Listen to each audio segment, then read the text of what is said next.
What up, everybody? Welcome to a special Thanksgiving edition of the Buckeye Roast. It's your boy Ron James of Best Damn Media here with my guy QP Ski. Q, how you doing on this holiday morning? Yeah, it's only 9 Definitely o'clock. morning for you in Arizona. It's only 9. What up, everybody? What's going on? Good morning. Happy Turkey Day. Happy Thanksgiving. Good to be here. Good to hang out. You know what I'm saying? You get tired of some family at times. You're like, oh, I got to deal with those kids today. Oh, my cousin that I hate. Oh, my brother's back home. By the hell, I mean, well, you come hang out with us for a little bit. We'll make it a little bit easier for you. Happy Thanksgiving.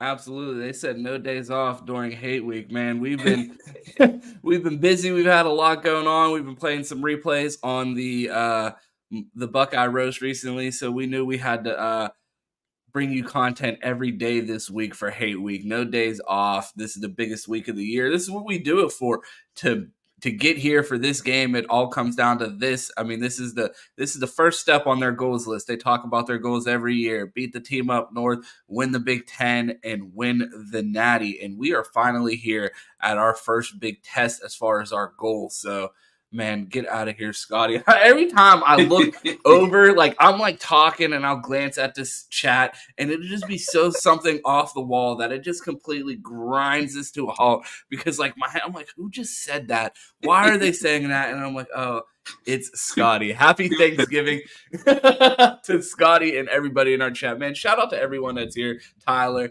Matt, Scotty, Woodley. Did I miss anyone? And our guy Matt, the first person in here. So we appreciate you guys. T Spivvy, bro. Pulling up. He pulled up last night too for the Fans Edge. So shout out to everyone that caught that. If you didn't catch last night's episode of the Fans Edge, we had our guy Eli on there. Me and Q made an appearance. I felt like I was guest bartending on a holiday hosting the Fans Edge yesterday. So it was fun to kick it with Mike and the guys. So Q, what are we here to talk about, man? Last night was the night before Thanksgiving, one of the biggest drinking holidays in America. Your boy was grinding the double XP on Call of Duty last night. I was not out in these streets, but you were. Let the people know how your night went. Well, one of us drank last night, so I guess it was me, man. Now, just went out and about. It was like 60 here, so it was really nice. You know, but put on my earth tones. I had the casual, you know, No pastel tee on with some. It was no. Kill me. No bright colors last night. All earth tones. So yeah, man, just went out, hit Chandler out here, which I hadn't been to, downtown Chandler. Really nice. Bro, their city hall building, like they must have spent the entire town's budget on that. Like that shit looks like it's in the future of like nice, and then everything else is like you go a block away and it's like it's not even that nice over here. So they rigged the budget for that. But no, super You nice. said you were in Chandler. Did you wear your Dylan Raiola jersey out? Oh, I did not. I didn't see his jersey hanging from the Raptors out there either. So maybe he didn't leave as much of an impression as Buckeye fans had hoped when he was committed. But no, it was cool out there. And then went to Gilbert after. Hit a couple arcade bars, man. They were a good time. They had a little like beer pong game, and I was hot. Bro, I hit like 7 out of 9. It was weird because the ball will just like fly up and levitate in the air. You just pick it up and shoot it. And I was like, dang, bro, I might still have it. I might have to stop by Arizona State, run some money up over there. So man, every time I see beer pong and I'm with my best friend, it was my college roommate. He's married to my cousin, so it's practically family now. Anytime since we've graduated and we see beer pong, I look at him, I'm like, you can pay $80,000 to go to a state school to lose a game of beer pong. Like, it's in your blood. It comes with the degree. You got to be somewhat nice. You didn't go there to just learn. So you had to be good at beer pong too. Bro, yeah, bro, nothing is the worst when you get like 2 sorority girls just run you off the table, bro. Like nothing is worse than that. Couldn't relate. Bro, that didn't used to happen. Bro, no, we'll have ties where they start out with the ball, and like by the time we start shooting, we got like 1 cup left, and I'm like, who are y'all? Like, this is not even like. No, I was playing against Stephen Clay. Yeah, bro, I swear, bro. Cavender twins on the fucking pong table. I swear, bro. 2 girls come over laughing, don't play them. Like every time it turns to hell. They're about to embarrass you. Man, I got a text I got a text last night and it was like, man, I remember how much we used to put into this night and where we were going, and it used to be such a big thing, and now you couldn't pay me to go out the night before Thanksgiving. I'm like, man, it has been a minute since I went out on this night. When was the last time that I did it? And I was like, I have a story about that night, and I was like, I'll just save it for the show. The last time I went out on the night before Thanksgiving, and people were like, oh, Ron, just be in the house, you be chilling. It's because I used to be a fucking maniac. I woke up. The last time I went out the night before Thanksgiving, I woke up in my roommate, who is married to my cousin, now their apartment, in their bathtub with no phone because I left it in the Uber that night. Just a complete fucking mess. And it's like, that's why your boy Ron don't be out on holidays like this, because I take it to that level. I'm going there. I like to call it piss pants drunk. It's that level of drunk, and that I feel like that night, that holiday brings that out of people. So I keep my ass in the crib. New Warzone's coming out in a couple weeks. Got to grind those guns, get the double XP up. So your boy was in the crib, but I figure I share that story. The waking up in the bathtub on Thanksgiving is like, yeah, your boy needs to chill out.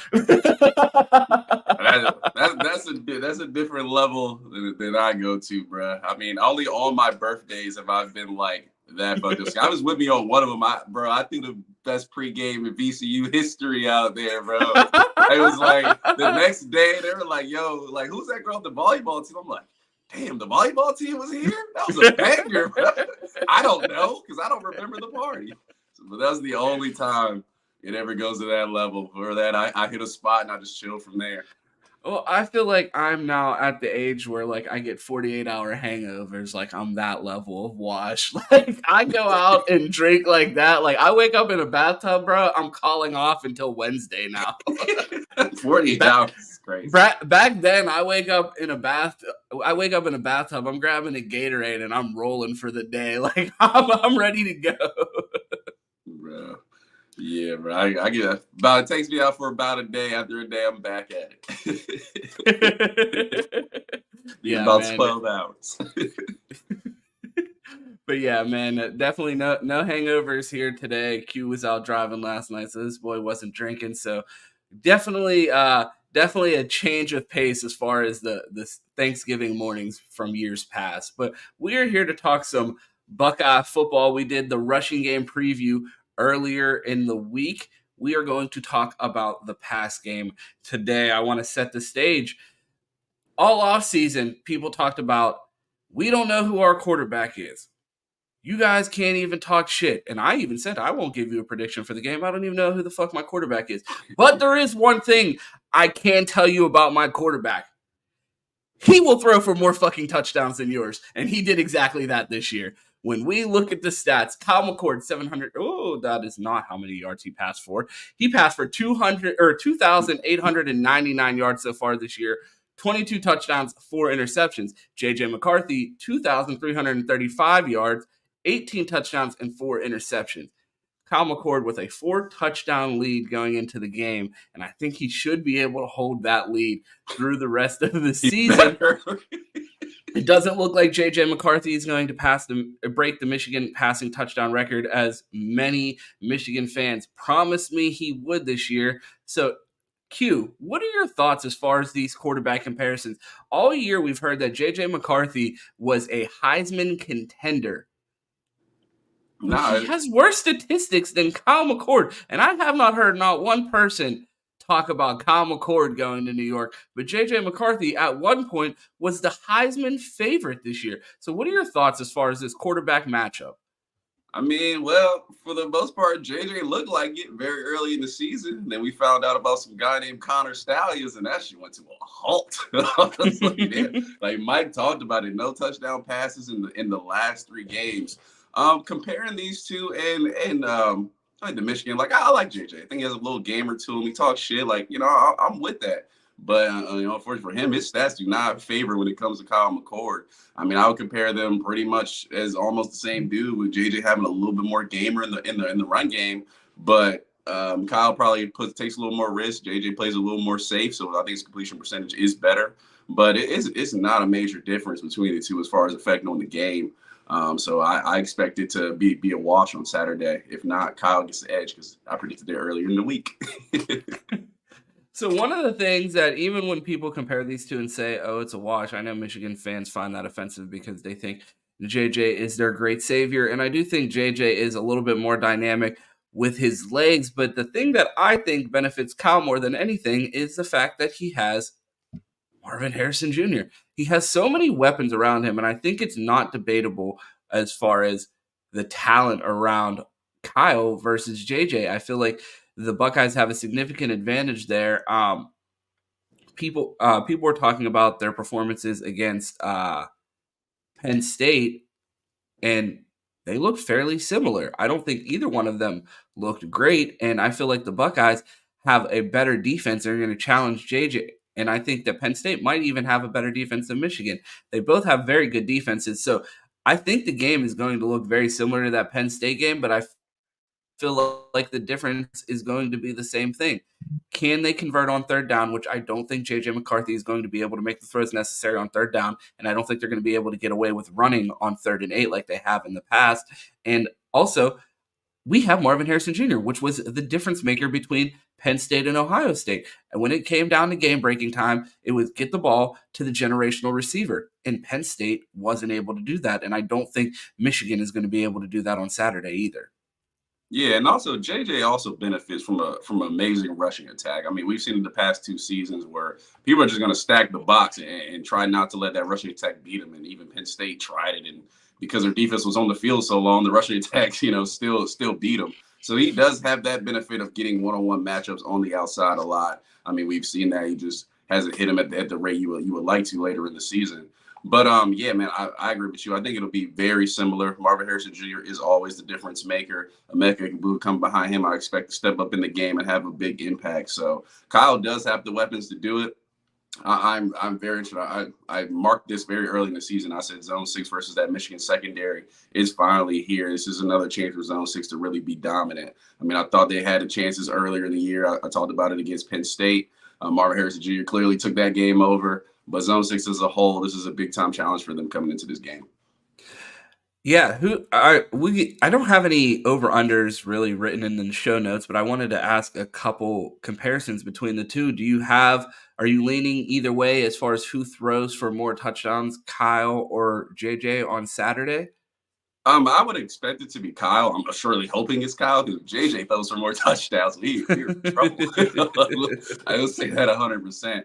But yeah, I think Kyle will be in the 2 to 3 range. If I had to score for JJ, I would put that over under at maybe 1.5. Again, I don't think it's going to be a high scoring game, so I don't expect somebody to come out and throw for 5. I think 2 is probably more for Kyle, 3 at most. If Marvin Harrison Jr. just is like, they're not going to guard me, throw the fucking ball. Like, I'm out there somewhere, just throw it, run that play. So yeah, I'll put him there. JJ, I believe, gets 1. Maybe 2, but if he gets 2, this is a nail biting game. So that's where I would put them at right now. How important do you think protecting the ball is going to be between these quarterbacks? Because I feel like an interception from either one of these guys could be the difference in the game. And which one do you think is more susceptible to turning the ball over on Saturday? Actually, I would say on Saturday, and who's more successful? Not successful, susceptible. I would say maybe Kyle is more susceptible. Kyle's been known to put some risk in some passes and turn the ball over. But on Saturday, I don't think the turnover margin, as long as you don't go crazy, if you're not hitting like 3 or something like that, with the defenses and both of them who are well coached and really good defenses, I expect it to not be a bad thing if you go and turn the ball over one time, or if you have a fumble or something like that. I don't expect it to be detrimental to the team. Now, you get multiple, you're nailing your own coffin there, but I think we can survive a turnover or 2 on Saturday, and I think Michigan can survive a turnover or 2 on Saturday as long as they're not in your, at your own 20. You'll be okay. I really think the Buckeyes are going to find ways to give JJ issues on Saturday. I really think that they're going to find ways to confuse him. And I'm expecting a Jim Knowles masterclass on Saturday. I think the matchup between Jim and Sharon Moore, especially without them having their guy Connor out there, is going to be fun to watch. And man, I just keep thinking about the celebration that these coaches are going to have because I know they want to get this monkey off their back as far as these past 2 years of losses to Michigan and just feel vindicated after, knowing that they were cheated these past 2 years and really going out there to prove themselves. And then, man, are they going to have to look in the mirror if there's no if there's no Jim Harbaugh, there's no Connor Stallions, and they still go up there and lose. Yeah, I mean, I expect to get a really good shot from Michigan in this game. I mean, Jim Harbaugh does make some of the big time decisions, but he's not a coordinator in this game. I mean, Connor Stallions, we've seen the effect on that, so that does make them seem a little bit of a level down version. But like I said, it's a rivalry game. I expect to get their best shot, but like I said, Ohio State has to win this game. You go up there, you've lost 2 years in a row. And in a couple of years, nobody will think, oh, Connor Stallions don't think you lost 2 in a row. So if you lose 3 in a row, that definitely will not help the narrative there. Yeah, they got to get it done. I don't feel like it's a monkey at this point. I just feel like Ryan Day needs to be Ryan Day and go out there. I feel like last season he was pressing a little bit. Obviously, the offense went to shambles in the second half. You can blame it on signals. You cannot. They should have performed better. But yeah, I feel like coaches need to get this win, and it's very important, man. Can't lose 3 in a row, man. No matter what, you cannot lose 3 in a row. No, you cannot lose 3 in a row. It makes you wonder. I mean, you see CJ Stroud go out there every week and put on a show in the NFL, and it seems like the only defense that's been able to stop CJ Stroud. I mean, he went out there and balled out against Georgia as well. It seems like the only defense that's been able to stop CJ Stroud in 2 years, 3, is this Michigan defense. So I want to see, without Connor, is Ryan Day able to scheme them up? Because if this offense looks like it has against other teams this year and they finally find a game where they completely click, I think they really can get it done here on Saturday. Like, I'm just so ready for the game. I'm almost out of things to say about it because it's just like I'm ready to play it. Like we've been waiting for this since the first loss in 2021. It's like I need a victory. I need an OhioStateClock.com to be reset as far as when's the last time we beat Michigan. Like I need all of that. Like this has just gone on far too long, far too long. No, I agree there. And unfortunately for us, we started our content creation right in the mix of some BS as far as the game goes on. So it will be nice to get out on Twitter and talk trash and call people out in the space. I mean, like I said, last year we took verbal abuse, could have called 911 and stuff said to us for hours after the game. So it would be nice. I've thought about that. All of the Michigan accounts that have joined Twitter since 2021 and like have made their entire identity on that app, the Donovan Edwards runs. Like their whole identity has been beating Ohio State these past 2 years, and it's like we jumped into content creation probably in the worst time as far as this rivalry in my lifetime, you know what I mean? Unless I started this shit when I was like 5 or 6, like other than that, like there's probably no worse time to jump in the fray, and we've been in the paint for a year standing strong and will be even if they do take an L on Saturday. So anyone getting their hopes up that like the Buckeyes pooping their pants on Saturday would run us off the apps or get us into hiding, we will be live on Mark Rogers TV, the voice of college football, for an instant reaction on the Ohio State channel. We will also be live in the Bleacher Report app. So there will be absolutely no hiding from us. We will be in front of cameras immediately after the game, win or loss. Changing my number, delete my account. You're only going to be able to find Q on Instagram. You can just look at pictures from Saturday nights. That's it. Yeah, no more football. Earth tones and record shops. Oh man! But a question I did want to ask, and me and Chris Drew had talked about this early in the year, as far as Ryan Day and Kyle McCord. And this is a big-time game determining if Ryan Day truly had the miss in recruiting. Remember, JJ wanted to be in the class. He was 5-star, talked about it, and Ryan Day was like, "Yeah, just give us a minute. All right, Common Core, you're in." So he did spur JJ, and unfortunately for him, it's come back to haunt him. Stallion balls or not, JJ has 2 wins in the rivalry. Common Core does not have one yet. So Ron, I want to ask you, stats are comparable. JJ has the victories right now. How important is this to prove that Ryan Day can still go out and recruit quarterbacks and doesn't have a big miss on his record? See, I feel like at this point,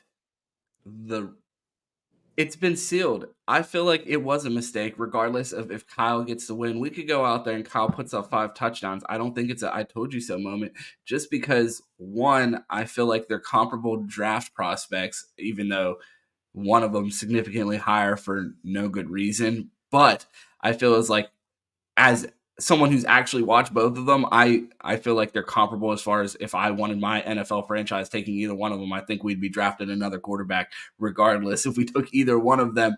But I feel like the determining factor in this is the fact that we let him go to Michigan.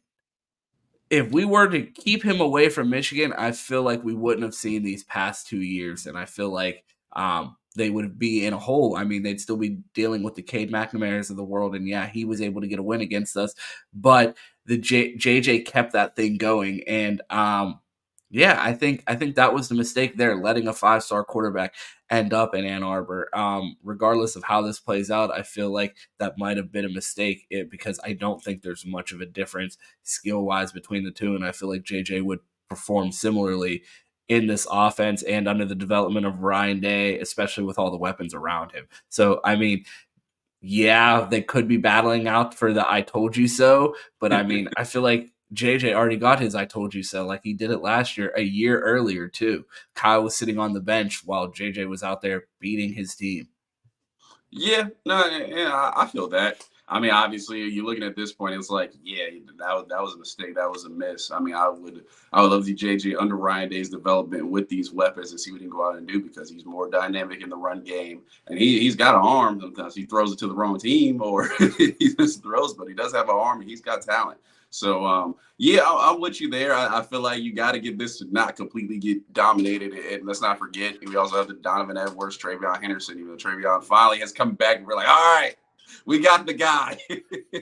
Trey was clearly the guy. I think it was more of a Donovan Edwards or Evan Pryor type of thing. I think if we would have had Donovan and Trey, who knows? Bro, well, they wanted Donovan to jump into class, and he wouldn't. He BS a little bit, so the spots got taken. So it's more so they didn't pick somebody else, but also Donovan Edwards was left with no other place to go because he took so long. It was like, oh, like he waited way late in the class. Like, yeah, that was the dream combo of Donovan and Trey, but we knew that wasn't gonna happen.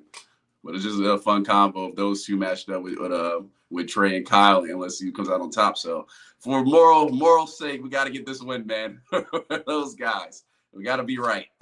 Absolutely. I know Kyle probably wants it to prove that he was the right pick, but I mean, he just said in the press conference this past week, it's just a game, so that worries me. Gotta win. It's not just a game, it's everything. You gotta win, he said, stuff like that. So but yeah, man, no, like you said, I'm excited for Saturday. Get this monkey finally off our back. It's Hopefully. been too long. But Ron, let people know what you're doing for the game, man. People in the chat, let us know how you're watching the game. So Ron, how are you watching? I am pulling up on Chris Drew in Akron. Mike is in Ohio, so he's gonna be pulling up. I think E's gonna be there. Des is gonna be there. So I have a bunch of people around. We're gonna have a dope college football pregame show for you Saturday morning. I'll be up in Akron, so me and Chris Drew will be recording that in person together. So that'll be dope. And yeah, man, hopefully we'll be celebrating a Buckeye victory because man, it's gonna be a long, sad day. It's early too. That's the worst part. Like, that's what I'm saying. That's what I'm saying, bro. Last year they're like, "Oh, y'all were hiding." I'm like, hiding where? I was in a fucking space from like 4:30 p.m. till 10 o'clock at night, and then I was in another space my entire drive home from Columbus back to Pittsburgh. So like this hiding narrative, like I don't be in spaces, so I doubt I'll be out regardless. We got Buckeye BS on Sunday. We got the Bleacher Report instant reaction. So definitely catch us there because we're gonna be turning up. See, Des is in the chat. He's gonna be there for sure. So it's gonna be lit. Hey, I got the moves, bro. I'm jelly. Well, Yeah, for me, tell the people where you're gonna be. You sent me the venue that you're gonna be pulling up on. I was like, oh, it's gonna be lit. They got turf inside. They're trying to turn up. They got room for activities and shit around there. Yeah, bro. Yeah, I haven't been, but there's an Ohio State bar. So I hit up Jay Book yesterday. It was like, yo, Jay Book, where the spot at, man? I was trying to catch the game. He was like, you go down to I think it's called Bottle Blonde, and they have it's Ohio State flags outside. So it's Ohio State bar, and it's a 2-floor. On the top, like Ron said, they got turf, big screen TVs. The food menu looks right. So I'll probably pull up at like 9 a.m. over there. The game starts at 10 here, and I'll be over there. So I don't know. We'll see. Maybe you should interview some people from the bar for the college football pregame show. Well, the game. No, hold on. Okay, if I'm there at 9, I might have to. I gotta see what time they open, so I can get there early enough to interview some people. Yeah, man. If you could interview some people and call into the show, man, that would be fucking great. Like Mike did at the tailgate in Arkansas. I'll see what time they open. If they're open at I feel like if I can pull up at 8:30, that'll be perfect time and get in there and talk to some people. All of that. So if they lose, you're gonna have to do interviews after the game too. Oh my god, I would do it. I probably will get cussed out, but I'll be like, yo, thoughts after the game? Yeah, I need somebody, bro. Bro, when Cam went to the game, like I said, I had this idea of copying the European soccer teams, and when they do post games, because you'll get some crazy reaction. It would be so fun. And when Cam was there last season, I was like, Cam, just record people at the game. No, I'm pissed off. I'm like, bro, I wasn't recording nobody because you saw the one Michigan fan that was doing that. He was just walking by Buckeye fans and telling them good game. And he almost got his ass beat. And it's like he's a Michigan fan. I was so hot after the game. I had to leave High Street before the game completely ended because I was like, if people start talking crazy, I got to get out of here. I'm too emotional right now. I can't be in public. I couldn't do it. So I would be highly upset if someone put a microphone in my face and was like, how you feeling? I'm over there with my Ohio State pullover, and I'm like, man, I can't believe this. What do you think? Somehow come over and talk, man. That's 1 million views. Bro, Cam cost us 1 million views last season. That video would have went crazy. Yeah, man. I don't blame him, man. After that loss, man, Gmo was in town. We were supposed to go out. I was like, I'm not. No, fuck this. I'm not trying to drink. I'm not trying to hang out with nobody. I'm not trying to talk. I'm not trying to have on all this Buckeye gear right now. I'm fucking sick.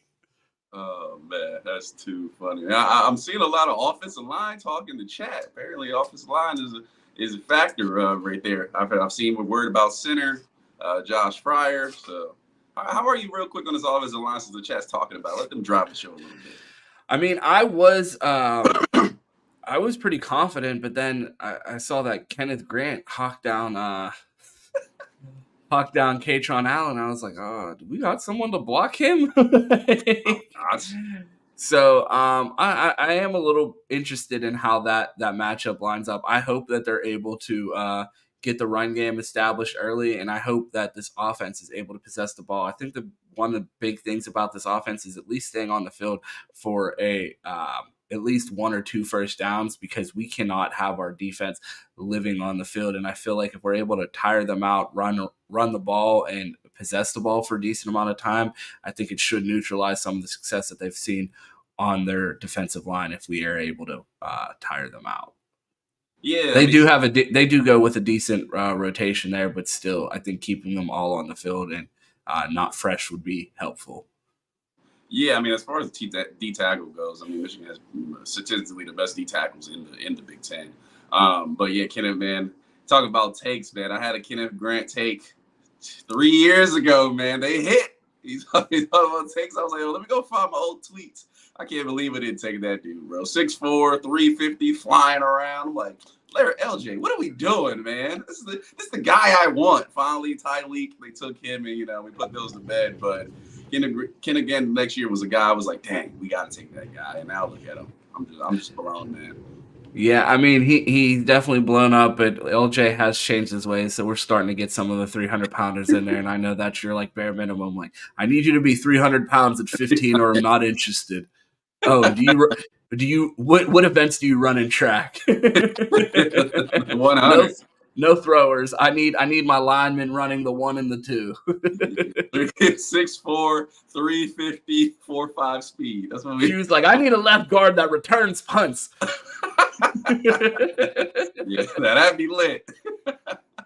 But yeah, man, no, that's all the questions I got, man. If y'all got some questions, throw them, man. We just want to hang out with y'all for a bit. I don't know if you got anything else for the people who want to check in and say Thanksgiving going. That is it for me. Your boy has a mountain of Thanksgiving laundry to get to before I hit the road. I got to go see my grandma. I got to go see my mom. So a bunch of running around to do today. And then, getting ready to hit Akron. The game is almost here. We got one more episode of the Buckeye Roast for you this week coming tomorrow. Wanted to make sure that we didn't leave you high and dry on this holiday without some Buckeye content. So we are here for you. We appreciate everyone that pulled up, and happy Thanksgiving to everyone. Q, let the people know where they could find you on this Thanksgiving Day.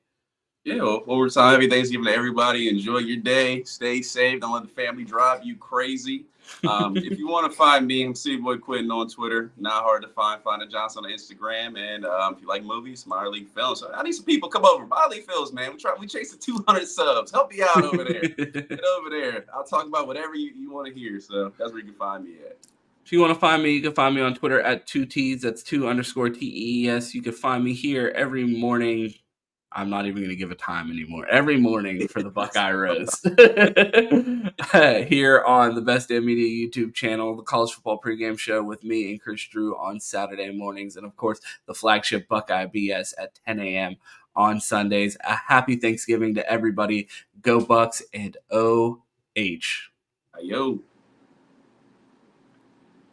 Video doesn't look like it wants to play. Is it going to play? Is it going to play?